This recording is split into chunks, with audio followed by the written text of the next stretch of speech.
abençoe. Irmãos, feliz sábado para vocês.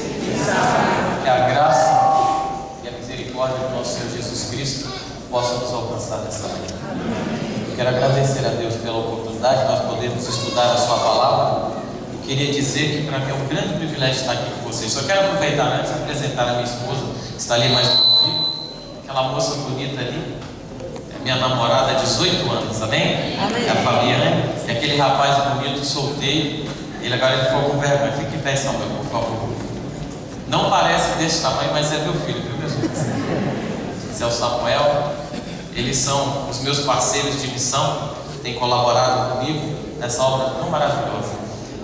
Antes de nós, porém, abrirmos a palavra de Deus, eu queria pedir que você mais uma vez curvasse a sua fronte, para nós termos mais uma palavra de oração.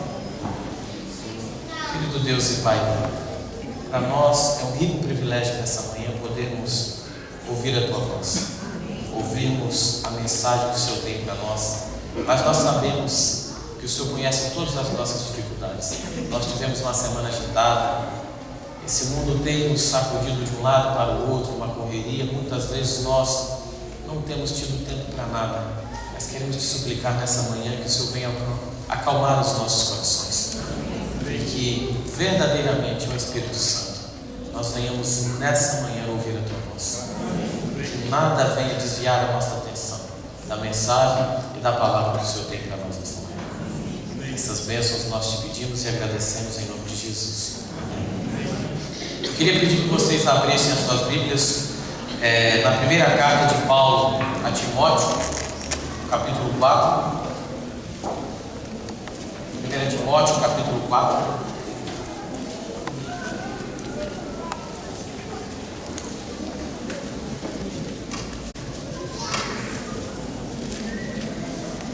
Eu gosto muito das duas cartas que Paulo escreveu para Timóteo, principalmente pelo conteúdo teológico que nós temos, mas também pela mensagem, os conselhos práticos, né? Quando nós estudamos as duas cartas de Paulo a Timóteo, nós temos muito mais do que um pastor escrevendo para um outro pastor. Em alguns momentos, Paulo ele chama Timóteo até mesmo de filho, e ele fala com carinho, com apreciação, com cuidado. Só para nós contextualizarmos, eu queria pedir que abaixasse só um pouquinho o microfone para mim. Eu já falo alto, Renato, obrigado. Então nós vemos aqui, quando estudamos as cartas de Paulo a Timóteo, esse carinho, esse cuidado. Interessante que Paulo ele conheceu Timóteo na segunda vez que ele estava na região de Listra, na cidade de Listra. Melhorou agora? Estão me escutando? Tudo bem, André? Feliz sábado. Então Paulo ele envia essa carta dando alguns conselhos para Timóteo, só para nós conhecermos quem era Timóteo. Timóteo era um jovem que, quando Paulo olhou para ele, Paulo ele percebeu que ele tinha um grande potencial e que, através do poder do Espírito Santo, ele poderia se tornar um grande homem na obra de Deus. Então Paulo ele investiu tempo, investiu treinamento e tudo que ele pôde para que Timóteo se tornasse um grande homem. E nós vemos na história, na verdade, Paulo estava escrevendo para o pastor Timóteo, tinha acabado de assumir o seu distrito. Só que Timóteo, semelhante a muitos jovens hoje, ele enfrentava algumas dificuldades. Eu queria saber quantos aqui nessa manhã são jovens? De 100 anos para baixo, amém? Aí melhora, né? Porque aí facilita, né? Porque até nós, eu até foi quem que orou hoje pelos aniversariantes de agosto. Cadê a irmã? Eu vi uma irmã orando, quero agradecer, ela orou por mim também, tá? Mas eu me enquadro ainda dentro desse perfil dos jovens. Então Paulo estava escrevendo para Timóteo, só que Timóteo, irmãos, ele tinha 3 dificuldades. Timóteo ele era jovem, e para alguns isso é dificuldade, e eu espero que não seja para ninguém nessa igreja.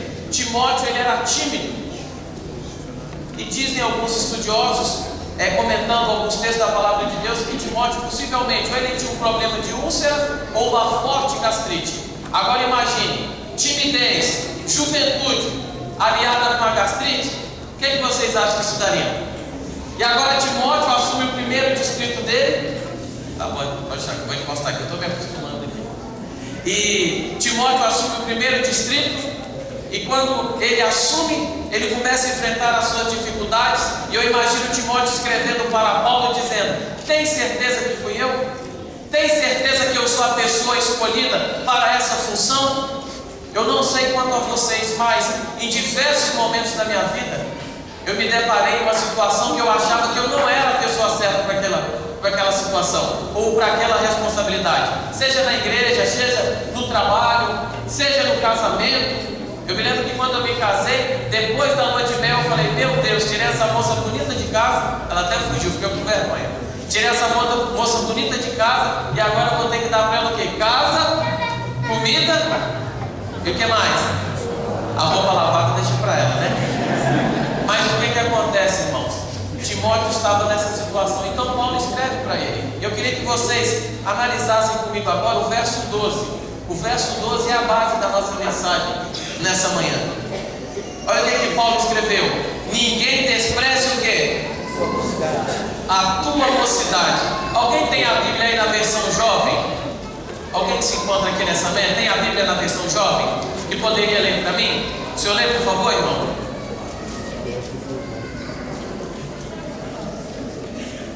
A Bíblia é na versão jovem. Cadê os jovens da nossa igreja? Cadê a versão jovem? Então eu vou mencionar para a gente ganhar tempo. Na versão jovem está escrito assim, ó: ninguém te despreze porque você é jovem, ou pela tua juventude. Interessante que Paulo chega para Timóteo, porque Timóteo estava enfrentando alguns problemas. E só para nós entendermos, irmãos, nos dias de Timóteo, dentro do contexto judaico, um jovem de 30 anos para baixo, ele não era considerado confiável e nem elegível para qualquer função dentro da igreja. Alguns estudiosos dizem que Timóteo tinha entre essa idade de 25 a 30 anos.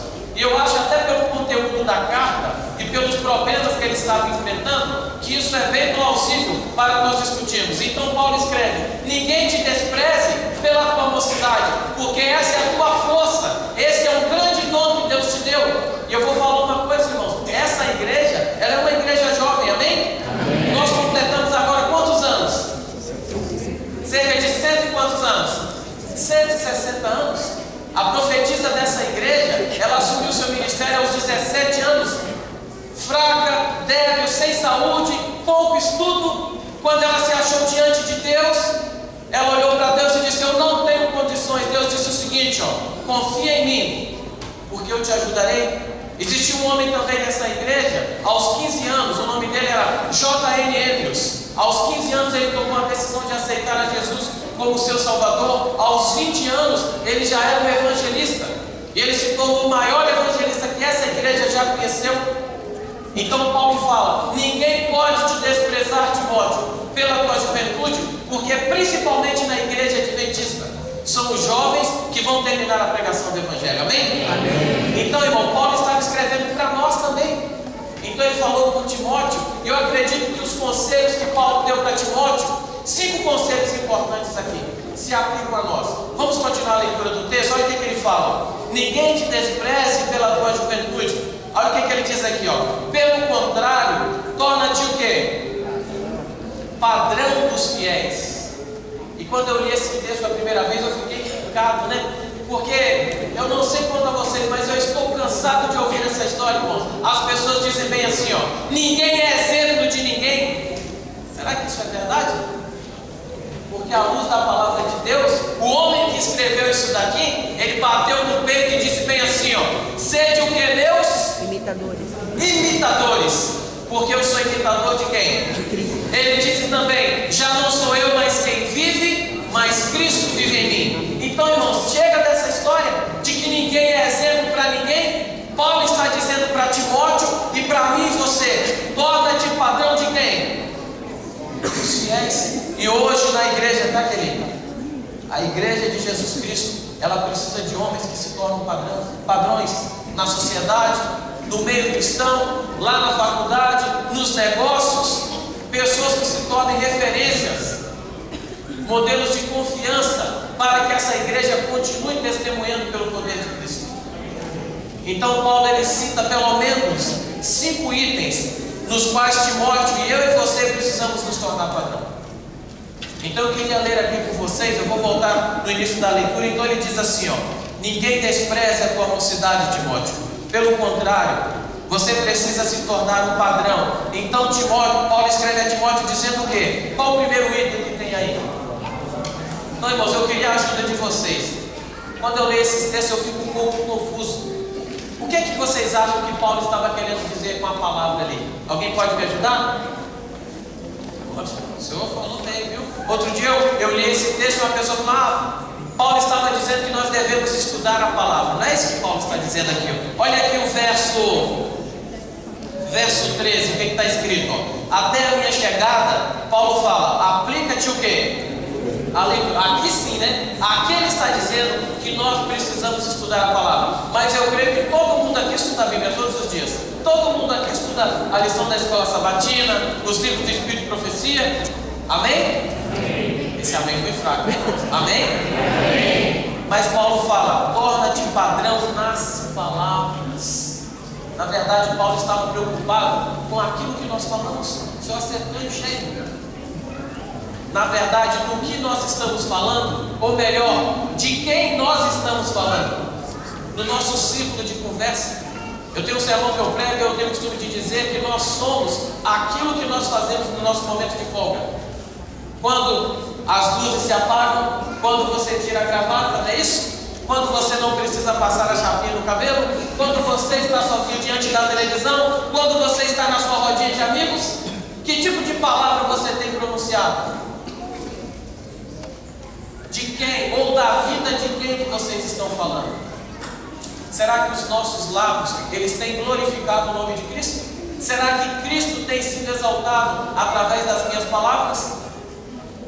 Interessante que o próprio Cristo, ele disse o seguinte, pelas tuas palavras você será o quê? Ou condenado. Provérbios diz uma coisa importante. Ele diz o quê? A morte diz outra coisa. A morte e a vida estão no poder do quê? Da língua. E vocês me permitem, eu quero contar uma experiência que aconteceu comigo. Outro dia estudando com outro grupo a palavra de Deus, e uma pessoa me desafiou. Posso contar isso aqui, Felipe? Você permite? Ele me desafiou. Ele falou bem assim, na sua igreja não tem o batismo do Espírito Santo. E eu peguei a Bíblia, né? Eu falei, na minha tem, e eu provo. Tem o batismo e o selo do Espírito Santo. Ele falou, tudo bem, mas na sua igreja não tem o dom de línguas. Eu falei, agora quem vai te pegar sou eu.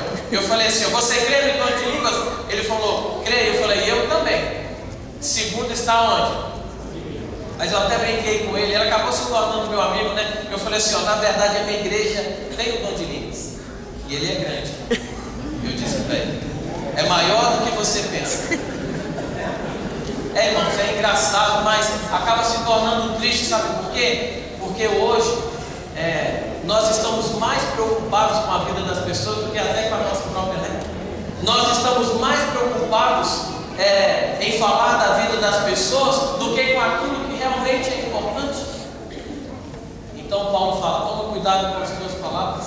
Dentro da igreja, eu queria abrir um parênteses aqui, eu queria mostrar algo para vocês, o que a escritora Ellen White, ela escreveu sobre isso. Ela falando o seguinte, no livro Mensagem aos Jovens, página 265, ela diz, estamos vivendo num tempo em que todos devemos especialmente atender à recomendação do Salvador. Vigiem e orem para que não sejam tentados. Ela diz assim, uma de suas tentações mais fortes é a irreverência. Irmãos, eu tenho me assustado. Eu não sou o pastor de vocês, tá? Mas eu estou falando dentro do meu contexto. E eu espero que não seja uma realidade dentro dessa igreja. Mas eu já duvido até pelos comentários que foram feitos aqui. Hoje o grande problema que nós temos enfrentado dentro da igreja é a irreverência. E a Ellen White, ela vai falar depois que a irreverência, ela leva à incredulidade. Aqui é um lugar santo. Você me permite continuar lendo o texto aqui para vocês?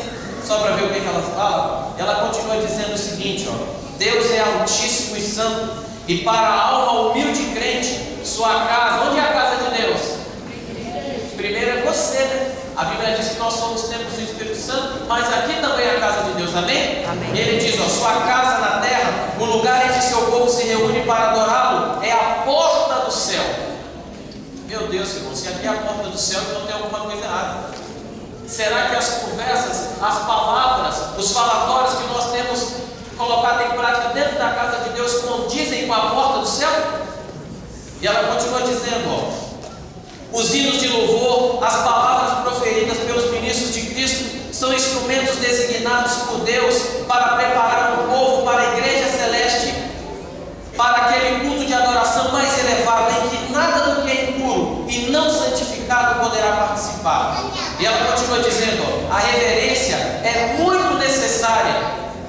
Ela diz, principalmente entre os jovens neste século. E ela diz, fico alarmada ao ver crianças e jovens, filhos de pais religiosos, tão descuidados quanto a ordem e as boas maneiras que devem ser observadas na casa de Deus.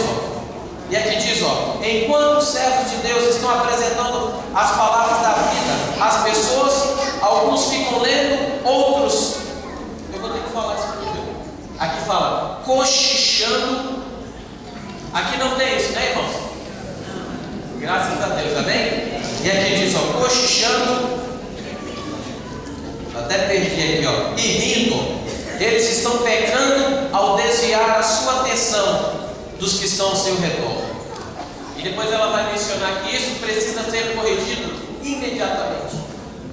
Não, irmãos e irmãos, desculpe eu mencionar isso daqui, mas é algo que nós precisamos melhorar. Quando nós entramos dentro da casa de Deus, nós não viemos aqui para nos sentir bem, mas nós viemos para glorificar o nome de quem? O nome de Deus. Então cuidado com as tuas palavras. É Paulo que está falando isso aqui, inspirado por quem? Cuidado com as tuas palavras dentro da casa de Deus. Cuidado com as tuas palavras no seu ciclo de amizade. Os nossos lábios, eles foram feitos para glorificar o nome de Deus. E por favor, faça uma análise até o final do sermão. Se você tem sido uma pessoa irreverente, peça a Deus misericórdia e peça a Ele o poder para você vencer isso. Porque aqui diz que a irreverência nos levará à incredulidade. E Paulo continua. Primeiro ele fala um padrão na palavra, depois ele diz o quê? Vamos lá no texto. Do que você falou? A sua versão é diferente, no trato, né? No trato com as pessoas, né? Aqui fala no procedimento. Vocês percebem que Paulo ele está se aprofundando no testemunho cristão?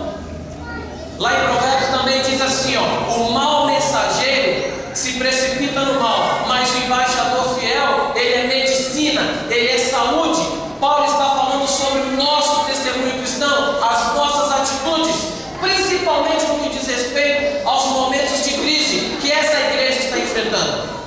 Irmãos, tem gente que está esperando acontecer grandes milagres para mudar a sua vida. Só que assim, eu posso dizer uma coisa para vocês, Jesus já está voltando. E nós precisamos mudar a forma como nós temos procedido diante da igreja, diante da nossa família.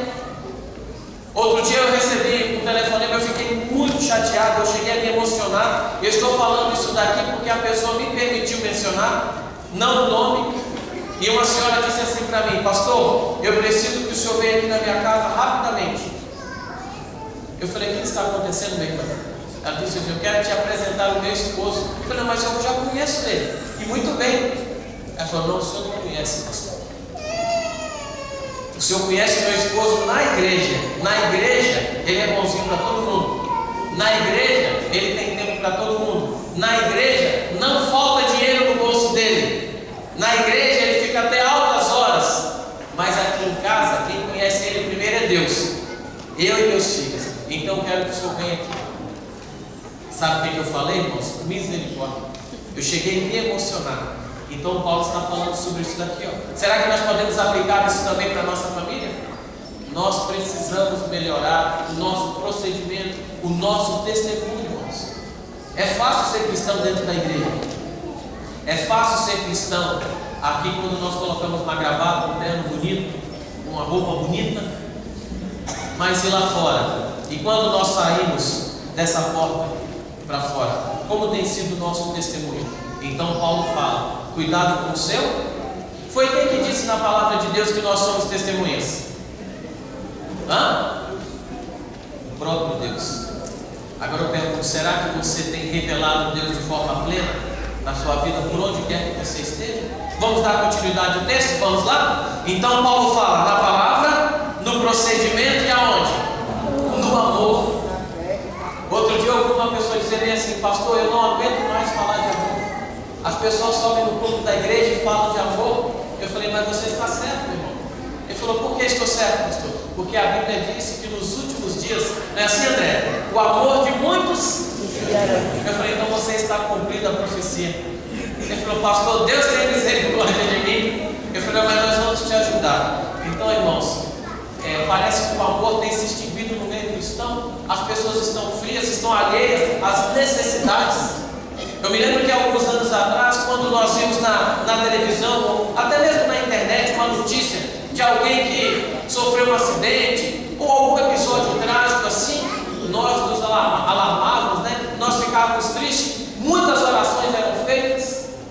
Quando uma pessoa na igreja era surpreendida pelo pecado, nós orávamos por ela.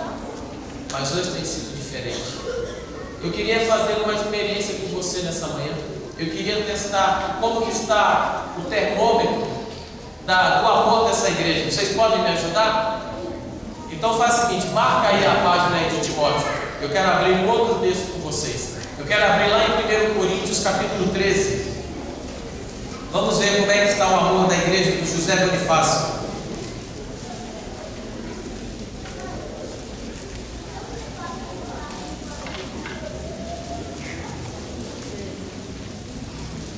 Coríntios capítulo 13, nós vamos ler a partir do verso 4, do 4 ao 7.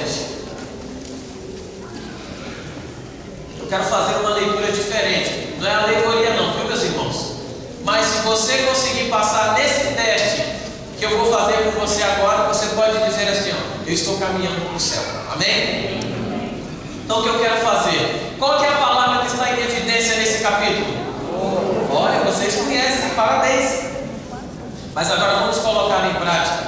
Então assim, ó, nós vamos ler dos versos 4 ao 7, mas todas as vezes, e nós vamos ler em voz audível, tá? E eu tenho problema de audição, eu quero ouvir a sua voz, tá bom? E todas as vezes que aparecer a palavra amor, eu quero que você diga bem alto o seu nome, ok? Tudo bem? Vocês vão me ajudar? Vamos fazer um teste só no verso 1, do verso 4 primeiro? Então, ó, mas não pode falar o nome do pastor não, viu? Porque outro dia eu fui pregar, eu preguei esse sermão aqui, e o irmão falou, pastor Leonardo. Eu falei, não, deixa que eu vou falar o meu nome, ok? Então vamos só fazer um teste, depois a gente volta e todo mundo junto vai participar. Aqui diz assim, ó, o Leonardo é o quê? Só o Leonardo que tem que ser paciente, né, irmãos? Eu não ouvi o nome de vocês, viu? Como é que é seu nome? Responda aí pra mim. Qual? Então vamos ler juntos todo mundo aí? O Leonardo é paciente, é benigno. O Leonardo não age em ciúmes, não se ufana, não se subverte, não se conduz inconvenientemente, não procura os seus interesses, não se exaspera, não se ressente do mal, não se alegra com a justiça, mas o quê? E aqui diz, ó, tudo sofre, tudo crê, tudo espera. E eu gosto do verso 8, tá? Que diz bem assim, ó, o Leonardo jamais acaba, né? Vai viver para sempre. É engraçado nós fazermos essa leitura, mas colocando em prática na nossa vida, será que isso é uma realidade? Vocês já perceberam? A gente já perde a paciência só de olhar para essa palavra. Então eu queria dar uma dica para você, meu irmão e minha irmã.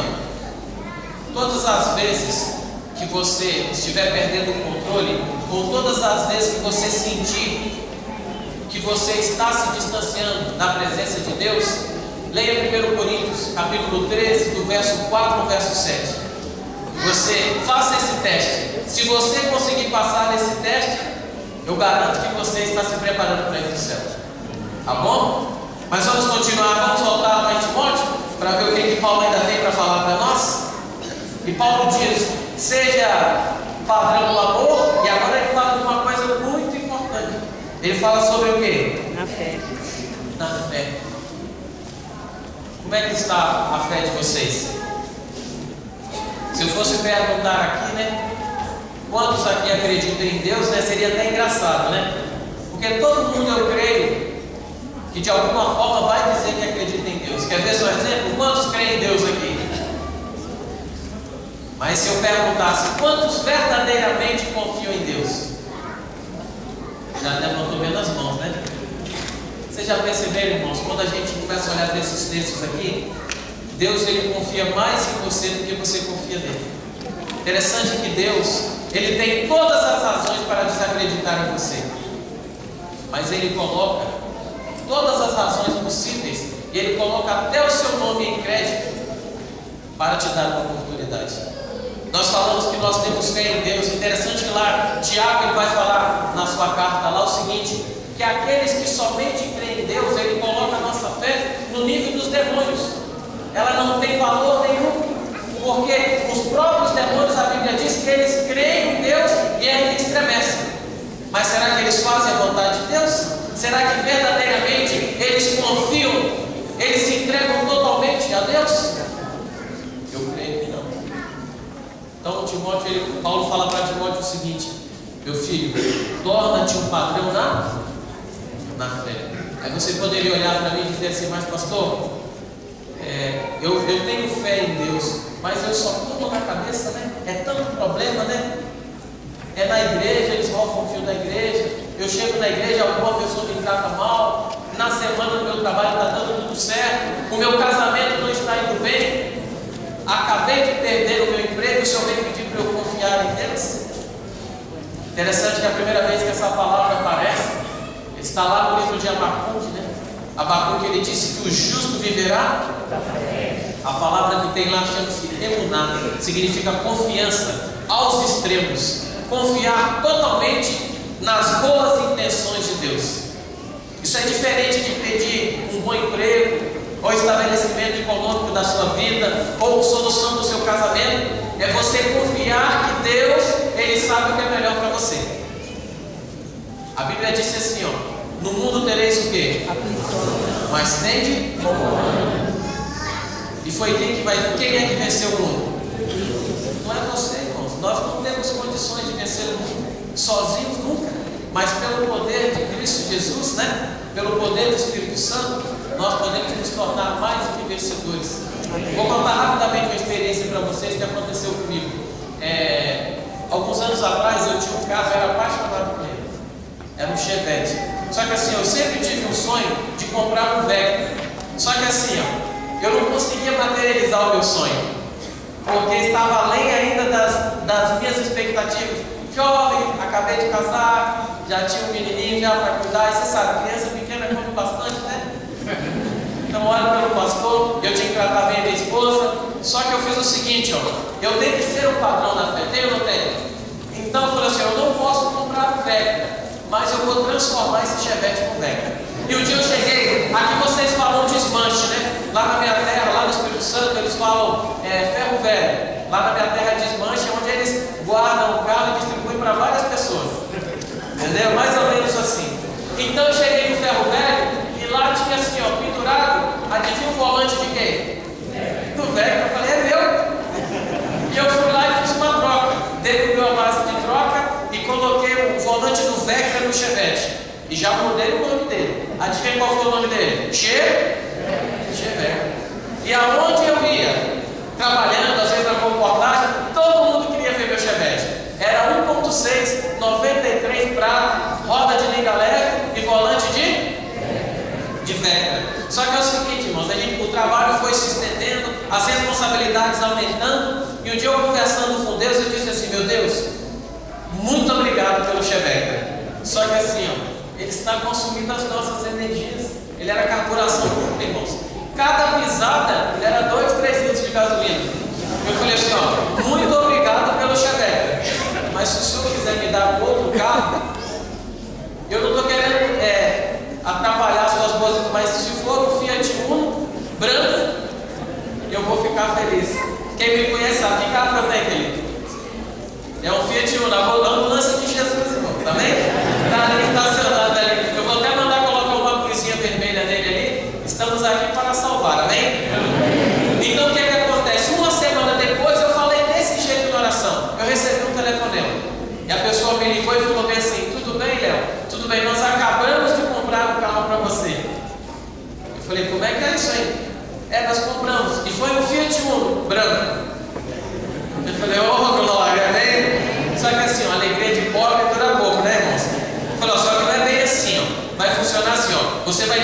seu carro, eu tive uma moto também de Jesus. Só que a minha esposa já estava pedindo para eu me separar da moto, senão ela ia se separar de mim. Então eu vendi a moto. Aí eu tinha que vender o meu carro, minha moto, e eles pagariam o restante das prestações. Amém? Amém. Mas para quem não tinha nada, né, irmão, já era um grande passo. E eu topei. Fui lá, vendi o Chevette, com lágrimas nos olhos, coloquei uma placa nele bem assim, ó. Gostou? Eu vendo. E apareceu alguém que gostou, meu sogro. Eu vendi ele para o meu sogro. Vendi, peguei o Fiat Uno, comecei o trabalho e vim. Eu estou com esse carro já tem há 4 anos. Quando chegou agora, há cerca de 3 meses atrás, eu recebi uma ligação. E aí, como é que você está? Tudo bem, senhor Adiel? Falei que vai mencionar o nome do senhor, né? E a pessoa falou: queria te comunicar uma coisa. O seu carro já está com 7 prestações atrasadas. Graças a Deus, né, irmãos? Que é isso, irmãos? A Bíblia não diz que em tudo tem que dar o quê? Graças. Até das desgraças da vida, né? Só que tinha um problema, irmãos. Eu não tinha o dinheiro para pagar a prestação. Não riam de mim. Eu comecei meu ministério. Ser pastor é uma bênção, né? Só que assim, ó, a gente vai se adaptando com o tempo, né? Você vê, a minha família é grande, né? Tem que cuidar da minha família. E eu não tinha. Aí você faz a conta, uma prestação de cerca de quase R$600. Vezes 7, mais os... E nesse mundo, todo mundo cobra ajuda da gente, até a esposa. E eu comecei a orar. Eu não falei com ninguém, comecei a orar e pedir a Deus para Deus cuidar de mim. Estou falando de fé ainda, viu, irmãos? Falei: meu Deus, o Senhor sabe que eu preciso daquela ambulância. O Senhor sabe que esse carro, ele foi feito para te servir. Se o Senhor não me deixar o carro embora, eu vou trabalhar a pé, mas o Senhor sabe que o trabalho vai ser mais devagar. E quem me conhece, o Carlos já me conhece, porque minha vida é para lá e para cá, né, Carlos? Eu não paro um minuto. E eu orei a Deus. Só que, irmãos, sabe qual é o nosso problema? Nós oramos, mas não confiamos no poder de Deus. Pode falar o que vocês quiserem. É mentira, viu, irmãos? Na hora de exercer, nós duvidamos. E quando eu li esse texto, aconteceu algo interessante.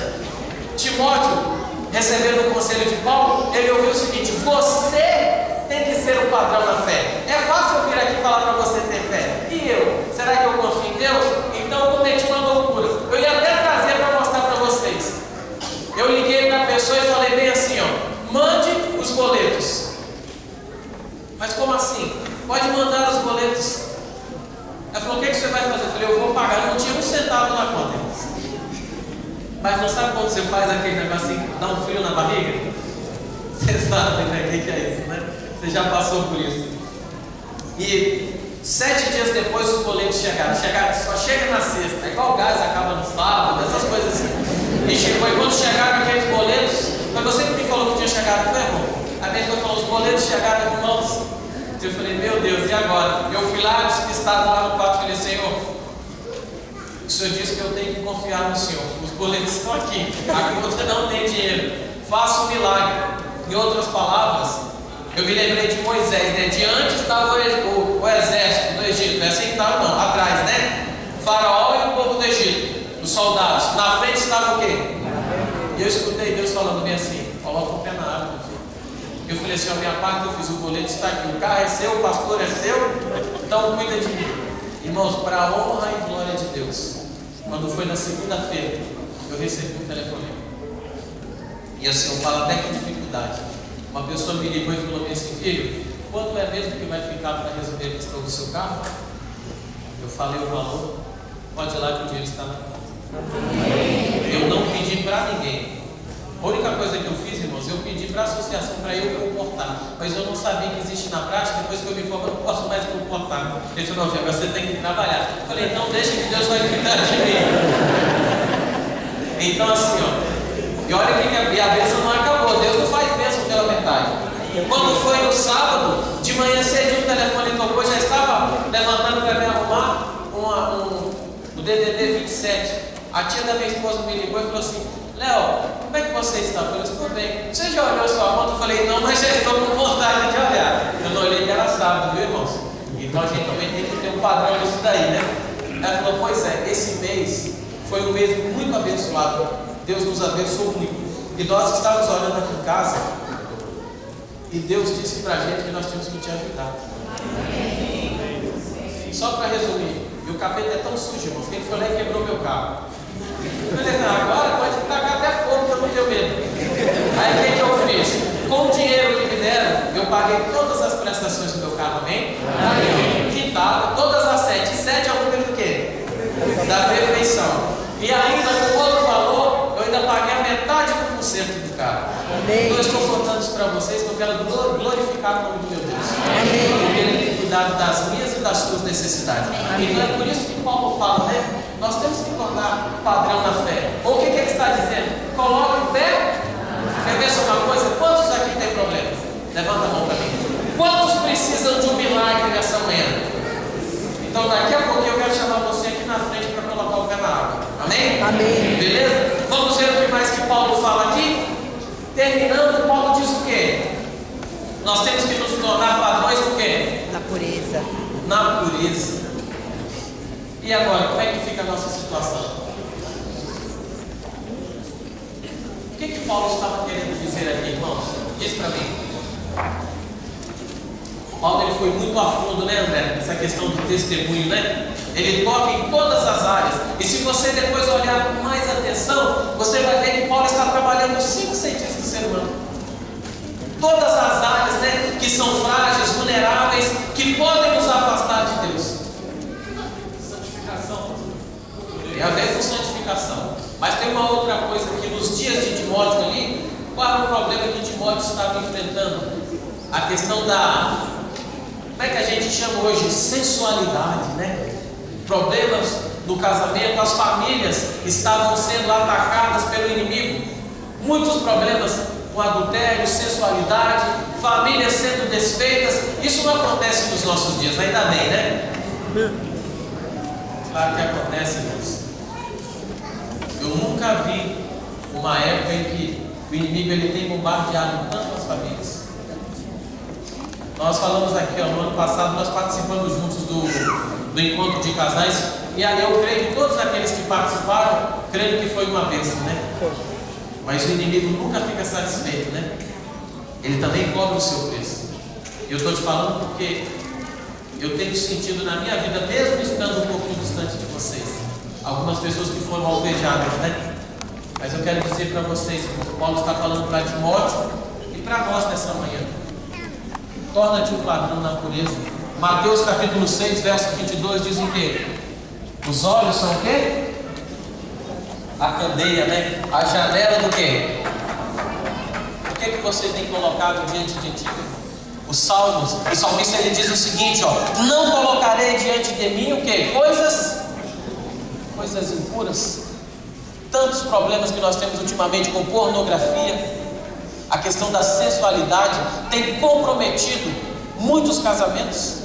Eu me lembro que quando eu assumi o distrito de Jardim Guatemi, eu tinha 36 casais em processo de separação.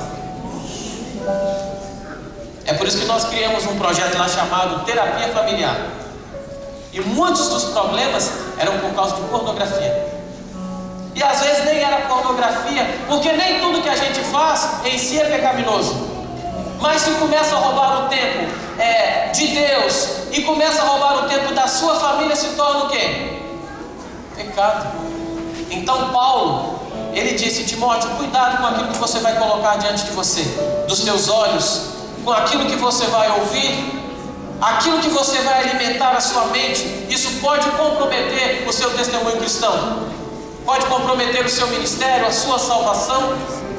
E eu queria que vocês acompanhassem comigo a leitura. Eu vou pedir o Kelly que leia para mim, de Filipenses capítulo 4, verso 8. Paulo ele disse também certa vez o seguinte, ó: você quer se tornar um padrão de pureza, de santidade, de santificação?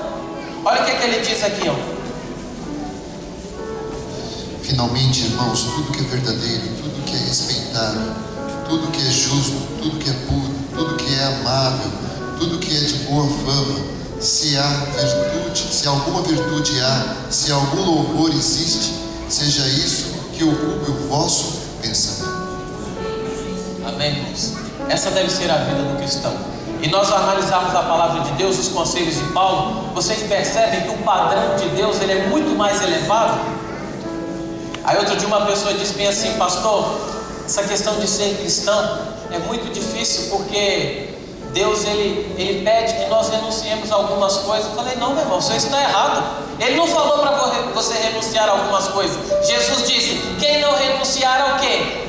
A tudo, não pode ser meu discípulo. Deus não te chamou para renunciar a algumas coisas, porque ou Jesus ele é o Senhor de tudo, ou ele é o Senhor de quê? De nada.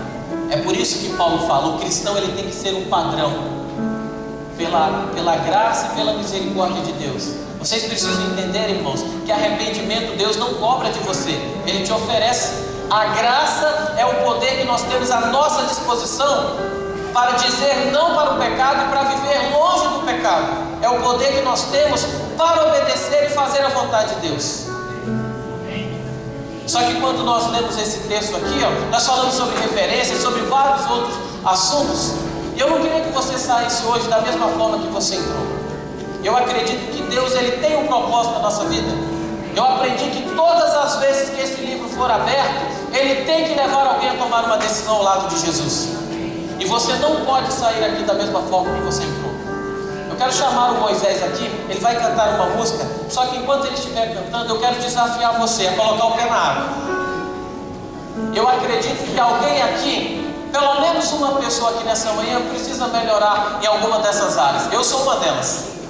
Eu preciso melhorar no meu testemunho. Eu preciso melhorar o meu padrão de vida cristã, para que Jesus possa influenciar outras vidas através de mim. Mas a pergunta é, será que você precisa melhorar em alguma dessas áreas? Alguém aqui precisa? Então, irmãos, nós temos que vir aqui na frente e pedir misericórdia a Deus. Diz que a bênção está perto do quê? Do altar, não é isso? Vem aqui, vamos falar com Deus. Vamos pedir misericórdia a Deus. Senhor, em alguma dessas áreas, ou quem sabe em todas, eu preciso da Tua graça e da Tua misericórdia. Eu preciso que o Senhor opere um milagre na minha vida. Eu não posso mais continuar vivendo da forma que eu estou vivendo. Se esse é o seu desejo, quero te convidar a vir aqui na frente. Vem orar comigo. Não precisa esperar a música. Deus tem um plano especial na nossa vida hoje. Em nome de Jesus.